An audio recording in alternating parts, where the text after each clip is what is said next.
আসসালামু আলাইকুম প্রিয় শিক্ষার্থীরা, তেজগাঁও আদর্শ স্কুল অ্যান্ড কলেজ কর্তৃক আয়োজিত অনলাইন প্রোগ্রাম বা অনলাইন ক্লাস নিয়ে তোমাদের সামনে হাজির হয়েছে। আরও একটি নতুন ক্লাসে তোমাদের স্বাগত জানাচ্ছি। আমি মোহাম্মদ বেলাল হোসেন সিদ্দিক, প্রভাষক, ইসলামের ইতিহাস ও সংস্কৃতি, তেজগাঁও আদর্শ স্কুল অ্যান্ড কলেজ।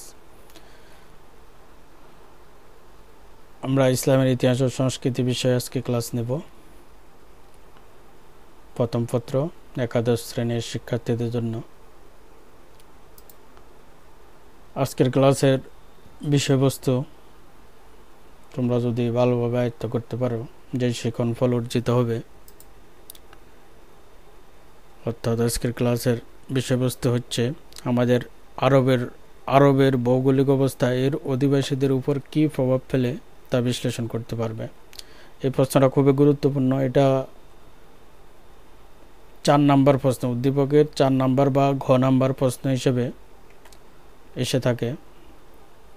তো তোমরা এই প্রশ্নটা ভালো করে আয়ত্ত করে নেবে এবং অবশ্যই নোট করে রাখবে। আরবের ভৌগোলিক অবস্থা এর অধিবাসীদের উপর কী প্রভাব ফেলে। ভৌগোলিক অবস্থা প্রত্যেক দেশের অধিবাসীদের জীবনযাত্রা, আচার-আচরণ, খাবার প্রত্যেক কিছুর উপর বিভিন্নভাবে প্রভাব ফেলে। যেমন উদাহরণ হিসেবে বলে যে শীত প্রধান যে এলাকাগুলা যেখানে বরফ পড়ে, সেখানে তুমি দেখবে সেখানকার ঘরবাড়িগুলো ওইভাবে তৈরি করা। সেখানের মানুষের পোশাক অনেক মোটা, অনেক মানে গরম, শরীর যাতে গরম থাকে সবসময় ওই রকম পোশাকগুলো পরে, বড় বড় জ্যাকেট, মোটা মোটা কাপড়। এই যে এটা কেন? আর আমাদের এলাকার লোকজনের পোশাক হচ্ছে পাতলা বা মিডিয়াম। একেবারে শীতকালেও আমরা কিন্তু একেবারে বড় মোটা কাপড় পরিধান করি না। এগুলা সবগুলো হচ্ছে আমাদের ভৌগোলিক অবস্থানগত কারণে। শীতপ্রধান এলাকাগুলো ওই ভৌগোলিক অবস্থানের কারণে ওইখানে তুষার পড়ে বা বরফ পড়ে, ওই জন্য ওদের ঘরবাড়ি, জীবনযাত্রা, পোশাক, খাবার ওইগুলো একরকম। আর আমাদের নাতিশীতোষ্ণ অঞ্চলগুলোর এই ঘরবাড়িগুলো বা এই লোকজনের পোশাক এগুলো অন্যরকম। তাহলে এই ভৌগোলিক অবস্থানগত কারণে আমাদের এইভাবে জীবনযাত্রা পার্থক্য দেখা দিয়েছে বা প্রভাব পড়তেছে। তো আরবদেরও যে আরবের একটা ভৌগোলিক পরিবেশ, এই যে মরুভূমি, গরম, এই জাতীয় অবস্থাগুলা ওদের জীবনে কি কি প্রভাব ফেলে আজকে আমরা সেটাই দেখব, এবং এটা খুবই গুরুত্বপূর্ণ প্রশ্ন। তো আমরা শুরুতে আজকের অ্যাটেন্ডেন্সটা নিয়ে নেব। কিভাবে অ্যাটেন্ডেন্স দিবে? প্রথমে তুমি তোমার রোল থেকে 1 বিয়োগ করে প্রথমে লিখবে, তারপর প্রকৃত রোলটা লিখবে, তারপর এখানে তোমার গ্রুপের নাম, তুমি কোন ইয়ারে পড়ো, কোন বর্ষে, প্রথম বর্ষ বা দ্বিতীয় বর্ষ, এটা লিখবে। এই যে এইভাবে আজকে রোলটা দিয়ে দিবে, কমেন্ট সেকশনে রোলটা দিয়ে দেবে। তো আমরা চলো মূল আলোচনা শুরু করি। আরবের ভৌগোলিক অবস্থা এর অধিবাসীদের উপর কী প্রভাব ফেলে বর্ণনা করে। এই প্রশ্নটা এভাবে আসতে পারে, অথবা আরব জীবনে আরবের ভূপ্রকৃতির প্রভাব বর্ণনা করো। অর্থাৎ আরবদের জীবনে তাদের ভূমির যে প্রকৃতি আছে, এই মরুময়, এই যে অনুর্বর, কঙ্করময়, এই যে এরকম উত্তপ্ত, এই যে ভূপ্রকৃতির এই অবস্থাটা তাদের জীবনে কিভাবে প্রভাব ফেলে আজকে আমরা, বা কি কি প্রভাব ফেলে সেটাই আজকে দেখব। খুবই গুরুত্বপূর্ণ প্রশ্ন। আরব উপদ্বীপের বৈচিত্র্যময় ভৌগোলিক অবস্থান আবহাওয়া এর অধিবাসীদের দেহ, মন, জীবনযাত্রা, চরিত্রের উপর অপরিসীম প্রভাব বিস্তার করে। নিম্নে এই সম্পর্কে আলোচনা করা হলো। তো আরবের শুষ্ক আবহাওয়া, অনাবৃষ্টি, ভূমির অনুর্বরতা, মরুভূমির সাইমুম ঝড়, প্রখর উত্তাপ প্রভৃতি প্রতিকূল পরিবেশ। এই যে দেখো, এগুলা কিন্তু একটাও অনুকূল না, সবই হচ্ছে প্রতিকূল, অর্থাৎ সবই কষ্টকর পরিবেশ। যেমন শুষ্ক আবহাওয়া, আমাদের মতো এই যে বৃষ্টি, এই যেদিকে যাই আমরা পানি পেয়ে থাকি, আমাদের পরিবেশের চারপাশে পানি রয়েছে। আরবে কিন্তু এরকম না, তাদের আবহাওয়াটা হচ্ছে শুষ্ক, অনাবৃষ্টি।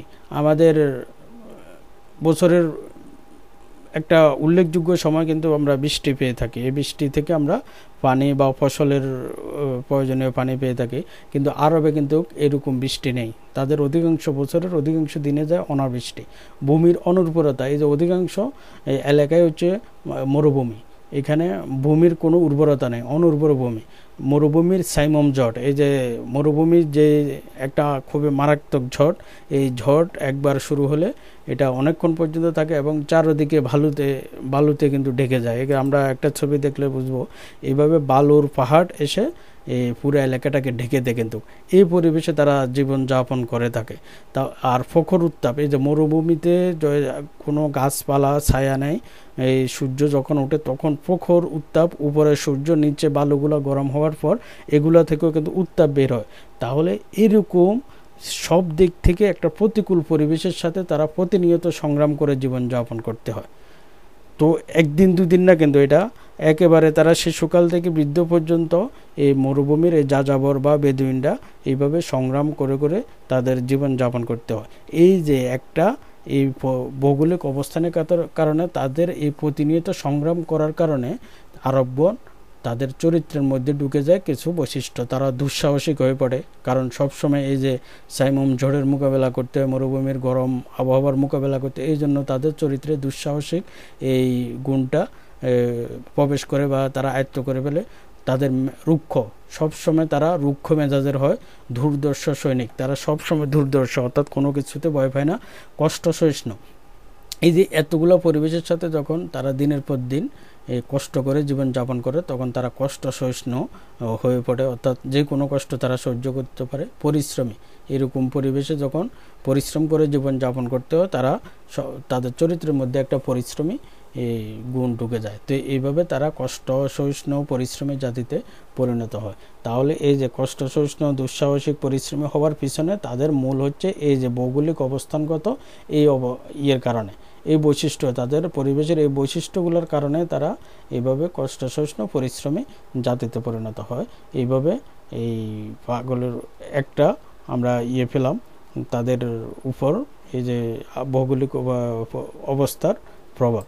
এরপর দ্বিতীয় প্রভাবটা হচ্ছে কৃষিযোগ্য জমির স্বল্পতার কারণে। আমরা জানি যে মরুভূমির আরবের অধিকাংশ হচ্ছে মরুভূমি, এখানে কৃষিযোগ্য জমি নেই। এই কৃষিযোগ্য জমির স্বল্পতার কারণে জীবন ধারণের উপযোগী খাদ্য দ্রব্য যথেষ্ট পরিমাণে উৎপন্ন হতো না। যেহেতু অধিকাংশ এলাকা মরুভূমি, এখানে খাদ্যদ্রব্য কিন্তু যথেষ্ট পরিমাণে উৎপন্ন হতো না, ফলে তারা পশুপালনকে জীবিকার প্রধান অবলম্বন হিসেবে গ্রহণ করে। যেহেতু ফসল উৎপাদন করতে পারতো না, তো তাদের তো জীবন ধারণ করতে হবে, এই জন্য পশুপালনকে তারা জীবন ধারণের প্রধান অবলম্বন হিসেবে গ্রহণ করে। নিজেদের এবং পশুর খাদ্য, এখন পশু তো পালন করবে, তাহলে পশুর খাদ্যের প্রয়োজন। তো পশুর খাদ্য সন্ধানে তারা এক স্থান থেকে অন্য স্থানে গোত্রবদ্ধভাবে গমন করত। তো পশু পালন করে, এখন পশুর খাদ্যের প্রয়োজন, কিন্তু মরুভূমিতে এক জায়গায় তুমি দীর্ঘদিন একই খাবার পাবা না পশুর জন্য। তখন তারা কিছুদিন একটা এলাকা অবস্থান করে, সেখানে পশুর খাবার না নিজেদের খাবার সংগ্রহ করার পর যখন ওই খাবারগুলো শেষ হয়ে যায়, তখন তারা আরেকটা স্থানে যায়। এইভাবে একটা স্থান থেকে আরেকটা স্থানে ঘুরে ঘুরে তারা সারা বছর জীবনযাপন করে। এই জন্য তাদের জীবনটা হয়ে যায় এই যাযাবরী জীবন, অর্থাৎ যাযাবরী মানে ঘুরে বেড়িয়ে তারা জীবন যাপন করে। আর এই এক স্থান থেকে যে অন্য স্থানে ঘুরে বেড়ায় বা যাযাবরী জীবন যাপন করে, তারা একা একা এই কাজটা করে না, তারা দলবদ্ধভাবে করে, গোত্রবদ্ধভাবে এই যাতায়াত বা এই জীবনযাপনটা করতো। এই জন্য তাদের তাহলে দুটা বৈশিষ্ট্য ঢুকে যায়। কৃষিযোগ্য জমির স্বল্পতার কারণে, এই ভৌগোলিক অবস্থাটার কারণে তাদের চরিত্রের মধ্যে একটা ঢুকে যায় হচ্ছে গোত্রীয় জীবনযাপনে তারা অভ্যস্ত হয়ে পড়ে, আর একটা হচ্ছে যাযাবরী জীবনযাপনে অভ্যস্ত হয়ে পড়ে। তাহলে গোত্রীয় যাযাবরী জীবনযাপনে অভ্যস্ত হওয়ার পিছনে মূল কারণ হচ্ছে তাদের এই যে ভৌগোলিক অবস্থানগত কারণে তাদেরকে কিন্তু কৃষিযোগ্য জমি পর্যাপ্ত পরিমাণে নেই। এই জন্যই তারা গোত্রীয় ও যাযাবরী জীবনে অভ্যস্ত হয়ে পড়ে।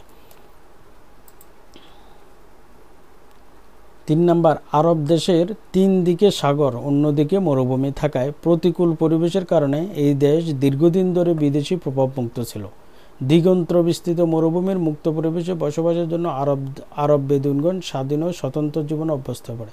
তাহলে দেখো, আমাদের দেশ কিন্তু একদম সুদীর্ঘ কাল থেকে, তুমি ইতিহাস যখন পড়বা দেখবা যে একটার পর একটা জাতি আমাদের এই ভারতবর্ষকে শাসন করে গেছে। কারণ এখানে চারদিক থেকে কিন্তু ভারতবর্ষে ঢোকা যেত। তাদের আমাদের যে ভৌগোলিক অবস্থান, তার চারদিক থেকে যে কোনো দেশ ইচ্ছা করলে এখানে ঢুকে যেত, ঢোকাটা কোনো প্রাকৃতিক কোনো বাধা ছিল না।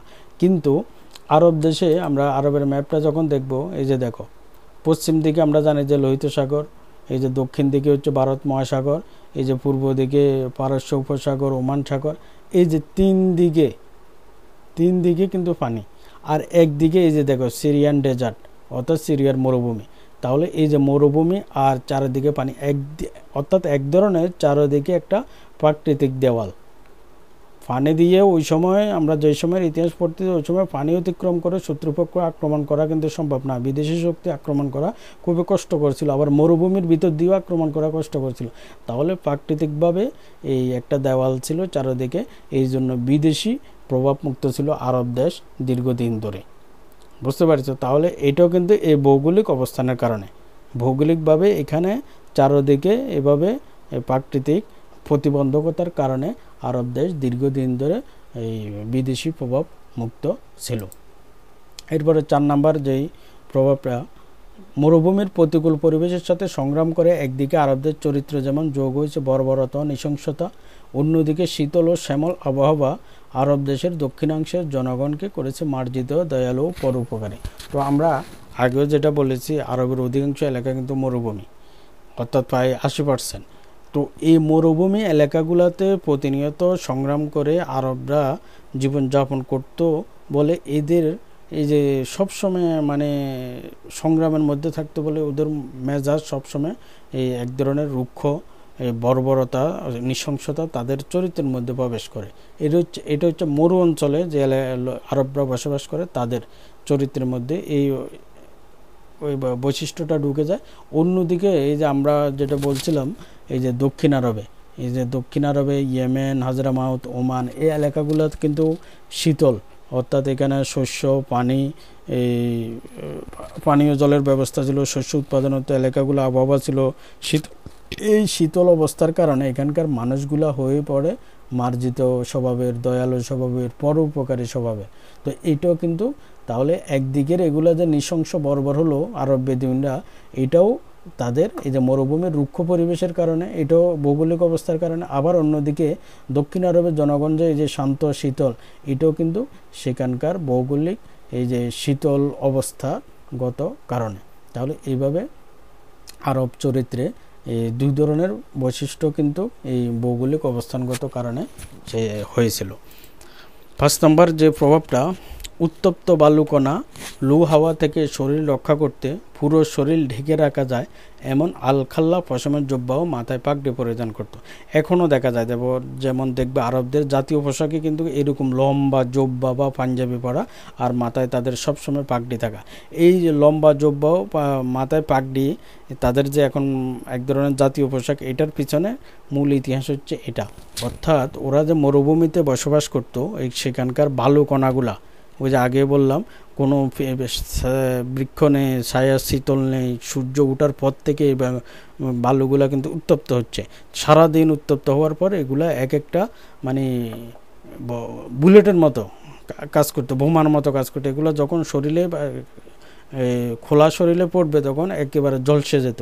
তো এই জন্য এই উত্তপ্ত বালুকণা থেকে এবং লু হাওয়া, এই যে গরম বালু মিশ্রিত হাওয়া থেকে নিজেদের শরীরকে তারা রক্ষা করার জন্যই আসলে তারা এরকম লম্বা এই জুব্বা পরতো।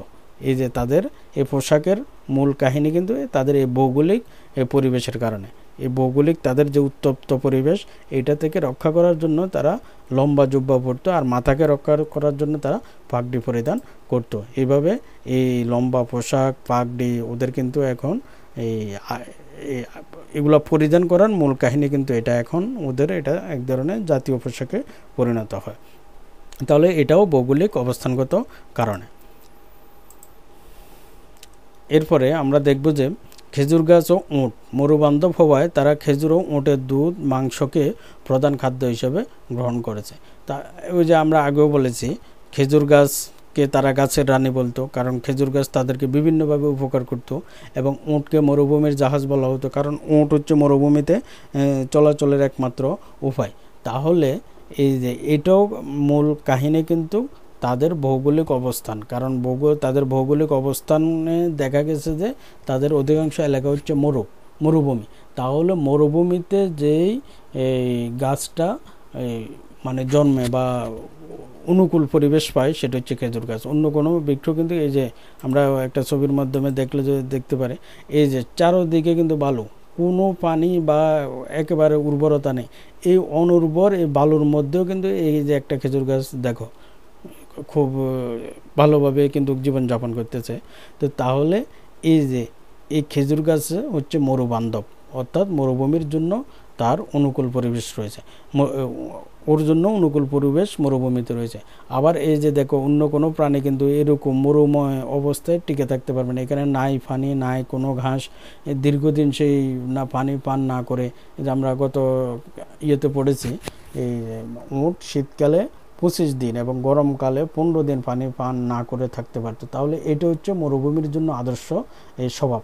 কোনো প্রাণীর পক্ষে এইভাবে দীর্ঘদিন পানি পান না করে থাকা যেত না, উটের পক্ষে সম্ভব। এই জন্য তারা খেজুর এবং উটের দুধ এবং মাংসকে প্রধান খাদ্য হিসেবে ব্যবহার করা হয়েছে, কারণ এগুলো ভৌগোলিক অবস্থান, মরুভূমির যে ভৌগোলিক অবস্থান সেখানে টিকে থাকতে পারত। তো এইটা তাহলে এই যে খেজুর গাছ এবং উটকে তারা যে এইভাবে আপন করে নিয়েছে, এটাও তাদের ভৌগোলিক অবস্থানগত কারণে, অর্থাৎ খাদ্যকেও ভৌগোলিক, তাদের যে খাদ্য সেখানেও ভৌগোলিক প্রভাব রয়েছে। 7 নম্বর হচ্ছে আরব উপদ্বীপের বৈচিত্র্যময় পরিবেশ এবং নৈসর্গিক দৃশ্য মরুবাসী, বেদুইন ও শহরবাসী আরবদের গভীর আত্মসচেতন ও কাব্যিক ভাব দ্বারা অনুপ্রাণিত করে। এখন মরুভূমি তাদের যে শুধু মানে এটা যে শুধু নেগেটিভ দিক এরকম না, এটার কিছু পজিটিভ দিক রয়েছে। মরুভূমির যে সবসময় কষ্টকর পরিবেশ তাও না, অনেক নৈসর্গিক অনেক সুন্দর পরিবেশও মরুভূমিতে দেখা যায়, খুবই কাব্যিক। এই যে সূর্য যখন অস্ত যায় বা সূর্য উদয়, ওই সময় একটা চমৎকার পরিবেশের সৃষ্টি হয় মরুভূমিতে। এই যে এই দৃশ্যগুলা এই আরবরা দেখে তাদের মনের ভিতর সবসময় একটা কাব্যিক ভাব দ্বারা, অর্থাৎ কবি ভাব সবসময় থাকে। এই জন্য আমরা পরবর্তীতে আমরা যখন পড়বো দেখব যে আরবের অনেক বিখ্যাত কবিদের জন্ম লাভ করবে, তাদের কবিতাগুলো এখনও কিন্তু জগৎ বিখ্যাত হয়ে আছে। তো এই যে তাদের কবি যে ভাব, এটাও কিন্তু তাদের এই পরিবেশগত সৌন্দর্যের বা এই নৈসর্গিক দৃশ্যের কারণে হচ্ছে। তাহলে এইভাবে আমরা দেখব যে আরবদের বিভিন্ন স্বভাব চরিত্রে, খাদ্যে, পোশাকে এই আরবদের ভৌগোলিক অবস্থান প্রভাব ফেলছে।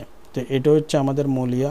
তো আমরা এতক্ষণ যে কথাগুলো বলেছি এগুলো যদি সংক্ষিপ্ত কি আকারে, কি পয়েন্ট আকারে তোমাদেরকে বলি, তোমরা এগুলো কীভাবে স্মরণ রাখবে, এই 7টা কি যদি তোমরা মনে রাখো তাহলে এগুলো মনে রাখতে পারে। যেমন কষ্টসহিষ্ণু পরিশ্রমী জাতিতে পরিণত কেন হয়েছে আরবরা? কেন হয়েছে? কারণ তাদের যে প্রতিকূল পরিবেশ, এখানে তারা প্রতিনিয়ত কষ্ট করে পরিশ্রম করে জীবনযাপন করতে, এই জন্য কষ্টসহিষ্ণু পরিশ্রমী জাতিতে পরিণত হয়েছে। এই 7টা প্রশ্নের উত্তর খুঁজবা। গোত্রীয় বা যাযাবরের জীবনে তারা কেন অভ্যস্ত হয়েছে? কারণ সেখানে এই মরুভূমিতে কোনো ফসল বা এই জন্মানোর সুযোগ নেই, তখন তারা পশুপালনকে জীবিকা হিসেবে গ্রহণ করছে। আর পশুর খাদ্যের জন্য তারা এক স্থান থেকে অন্য স্থানে গোত্রবদ্ধভাবে যাতায়াত করতো বা ঘুরাঘুরি করে জীবনযাপন করতো। আর যেহেতু এক জায়গায় থাকতো না, তারা ঘুরে জীবনযাপন করতো, এই জন্য যাযাবরী জীবন অভ্যস্ত হয়। তাহলে গোত্রবদ্ধভাবে তারা এক স্থান থেকে অন্য স্থানে ঘুরে বেড়াতো, এই জন্য তারা গোত্রীয় ও যাযাবরী জীবন অভ্যস্ত হয়ে বলে। বিদেশি প্রভাবমুক্ত কেন ছিল তারা? কারণ 3 দিকে সাগর, একদিকে মরুভূমি থাকার কারণে প্রাকৃতিকভাবে বিদেশি শক্তি তাদেরকে আক্রমণ করতে পারতো না। এরপর হচ্ছে একদিকে আরবদের চরিত্রে যেমন যোগ হয়েছে বর্বরতা ও নৃশংসতা। কেন বর্বরতা ও নৃশংসতা যোগ হয়েছে? কারণ যারা মরুভূমিতে প্রতিকূল পরিবেশে সবসময় চলাফেরা করতো, তাদের চরিত্রে বর্বরতা ও নৃশংসতা যোগ হয়েছে। আর দক্ষিণাংশে কেন মার্জিত জনগণ, কেন মার্জিত? কারণ সেখানে শীতল পরিবেশ, তারা সবসময় বসবাস করতো, এই জন্য সেখানে মার্জিত দয়ালু তাদের স্বভাব সৃষ্টি হয়েছে। আলখাল্লা পশমের জুব্বা বা মাথায় পাগড়ি কেন পরিধান করতো? কারণ মরুভূমির উত্তপ্ত বালুকা ও লু হাওয়ার থেকে, গরম হাওয়া থেকে নিজেদেরকে বাঁচানোর জন্য তারা এই পোশাকটা পরিধান করতো। খেজুর আর উটের দুধ মাংস তাদের প্রধান খাদ্য কেন? কারণ খেজুর এবং উট হচ্ছে মরুবান্ধব, খেজুর গাছটা আর উট মরুবান্ধব। এই জন্য এই মরুভূমি মরুময় এলাকায় এই দুইটা একটা গাছ একটা প্রাণী টিকে থাকতো, এই জন্য এদের কে তারা প্রধান খাদ্য হিসেবে গ্রহণ করছে। কাব্যিক ভাব দ্বারা তারা অনুপ্রাণিত থাকে কেন? কারণ মরুভূমির যে নৈসর্গিক পরিবেশ মাঝে মাঝে তাদেরকে কাব্যিক ভাব দ্বারা অনুপ্রাণিত করে। এই 7টা পয়েন্ট বা প্রশ্ন তৈরি করে এটার উত্তর তুমি একবার করে 2বার করে রিডিং পড়লে এই 4টা প্রশ্নের উত্তর তুমি খুঁজে পাবে। আর এইটাই তুমি এভাবে এই প্রশ্নটা মনে রাখার চেষ্টা করবে। তো আজকের ক্লাস এ পর্যন্ত। যারা ক্লাস দেখেছো তাদের সবাইকে ধন্যবাদ জানিয়ে আজকের মতো ক্লাস শেষ করতেছি। আসসালামু আলাইকুম।